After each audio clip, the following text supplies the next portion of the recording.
Guys, older brothers. No, not the reality show. I don't believe in reality TV. I'm talking about actual older brothers. If you've got one, or you are one, like me, then you know the deal. You're a guide, a mentor, or maybe just a warning sign of what not to do. But in anime, it seems like if an older brother is introduced, there's about a 50-50 chance of them being evil. Or well, evil. It's one of anime's most dependable dynamics. The older brother who, at first glance, appears cold, evil, or even just outright antagonistic to the protagonist. Whether he's standing in the way, manipulating events from the shadows, or outright attacking the hero, his presence is immediately felt. But why is that? Why do we have so many brothers in anime going through similar plot beats? Well, that's because it's a really easy trope to fall back on. Welcome to Archetype Analysis, the series where I aim to explore common archetypes and tropes in anime and break down why they do or don't work. This is gonna be the evil older brother, anime's easiest trope to use.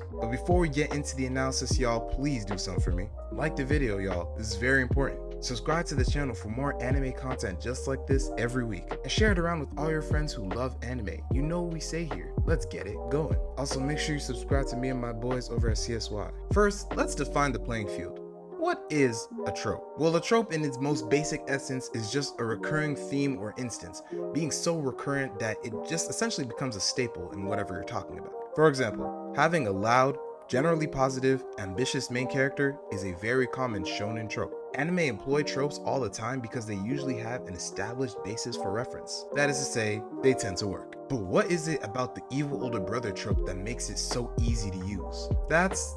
Well, easy. I believe that there are 4 things that make it an ideal trope for any mangaka or even just more broadly author to employ in their series. The first of these being it's a tool for built-in emotional investment. From the moment the evil older brother appears, there's automatic tension, because unlike a random villain that just appears, the older brother actually has history with one of the protagonists. That shared past gives every moment, every interaction between them more weight, even if we haven't seen the backstory yet. Whether it's resentment, admiration, or betrayal, there's already an established deeper emotional pool to tap into. And on top of that, it's just easily relatable. As humans, we can all to some extent understand being in somebody else's shadow, wanting to get approval from someone who usually never gives it, or to feel the sting of a loved one turning against you. So when the older brother is the one who shows up as the main obstacle for the protagonist, it hurts them, and by turn, it hurts us to see it. That relatability makes it more compelling. The second reason this trope is really easy to use is because it creates an instant benchmark for the protagonist.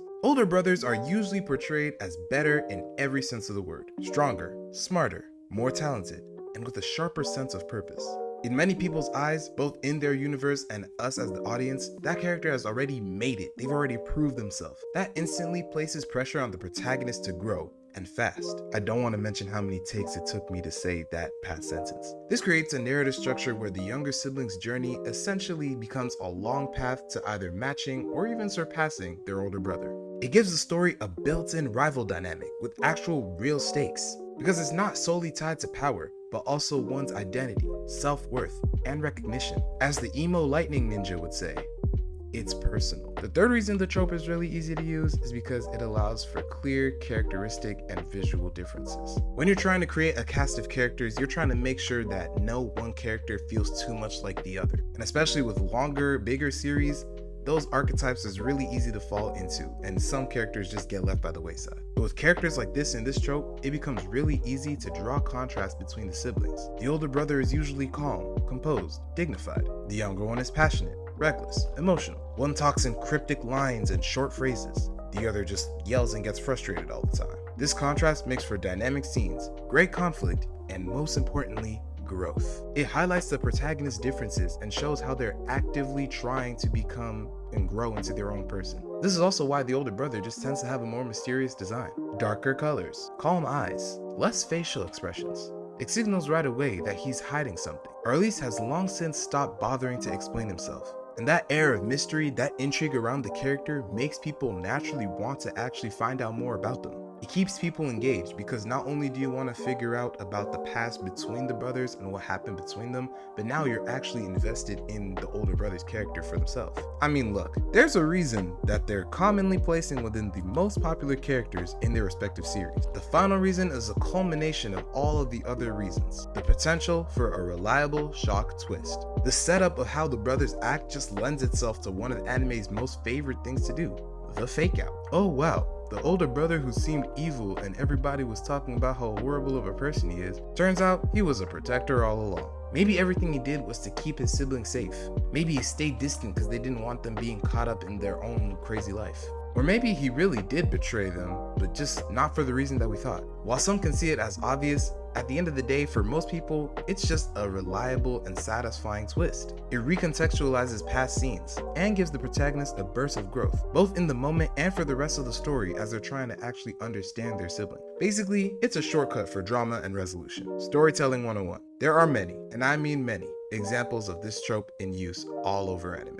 But in my opinion, nobody has done it better than Byakuya Kuchiki, Nozel Silva, and of course, Itachi Uchiha. In Bleach, Byakuya is cold and distant at first, obsessed with enforcing the law even if it means executing his own sister. He becomes a key, one might even say the primary, antagonist of the Soul Society arc when Ichigo and the others invade, particularly in contrast with Ichigo due to how he acts as an older brother to Yuzo and Karin. But then the big twist happens. Of course, he isn't just standardly evil, but rather he's misguided. Remember, he was grappling in equal parts to uphold his late wife's promise to protect Rukia, as well as his responsibilities as both the head of the Kuchiki clan and the Gote captain. Mind you, he already broke the rules adopting Rukia in the first place. The emotional catharsis comes when he actually acknowledges his flawed thinking, and then turns and supports her the whole way, especially for the rest of the series. I know y'all remember that 180 moment when he was fighting Zomari. He said, "I don't care about anything else that you've done, but you've touched something I care about, and now you're gonna have to die for it." In Black Clover, Nozel acts like a cold, arrogant noble who constantly disrespects his little sister, Noelle. It really seems like he's simply ashamed of her existence and treats her like a straight up failure. But then the reveal. He purposely did as much to put her down as possible because he was trying to keep her out of danger. He blamed himself for their mother's death, and so he wanted her, who looked exactly like her mother, to be protected at all costs. Now, could you argue that there are better ways of achieving the same goal? Yeah, of course. But listen, this is just the choice he made, and at the end of the day, can we really fault him for it? Okay, yes we can, but we can at least understand where he's coming from. His apology to Noelle and his subsequent change is actually satisfying because it finally gives Noelle some form of closure. She now understands what he was trying to do, allowing her to accept his wrongdoings and forging a better future relationship for the both of them. Now let's be real. Itachi was probably the first person that popped in your head when you saw this video. He's the center of the thumbnail for a reason. He's easily the most iconic example of this. The first thing that we ever learn about him is that he killed his entire clan and tortured his little brother.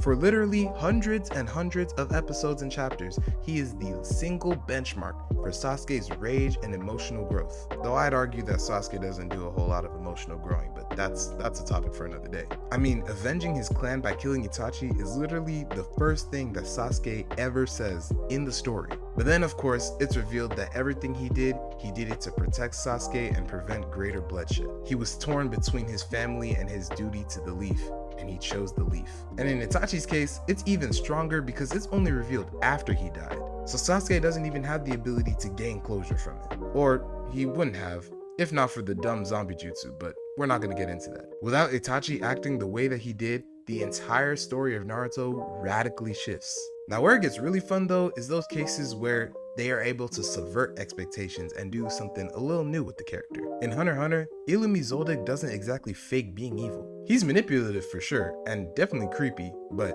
he's also very transparent about it. It's almost like he's directly saying, "I'm doing this to protect you because I care about you, even if it means that I have to literally control you to do it." And he clearly does care about Killua, but it's just his version of showing that is warped. So much so that it feels villainous to us who are seeing it in all of these other villainous contexts. So the discomforting vibes come from the fact that he's not actually lying to himself.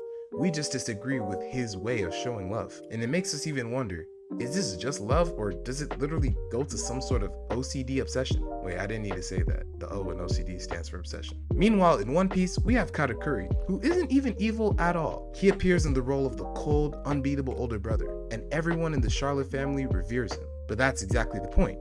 It's a role, a performance. Underneath the stoic exterior is somebody who just genuinely has a love for their family, especially Brule, and will take any hit for them without complaint. And we're already shown what happens when that perfect image is shattered, reinforcing the act that he has to uphold. With Katakuri, the twist isn't that he was secretly good. We already understood that from his character fairly early on. It's that he was pretending to be bad for the sake of his family, for the sake of others. Hence why Luffy actually goes on to respect him, and that battle really just becomes a battle and a clash of wills and respect, as opposed to just a protagonist and an antagonist. And now you might be saying, well, that's all well and good, but these are all old stories. Maybe it phased out in the more modern shonen. And to that, I would raise you Sanemi and Genya, Yuji and Choso, Kawaki and Boruto. And yes, I know that they're not actually blood siblings, but you get the point. This trope isn't going away anytime soon, and I don't think it should. It gives you a foil, a rival, a mystery, and a source of emotional conflict, all in one. It lets you explore themes of family, pressure, love,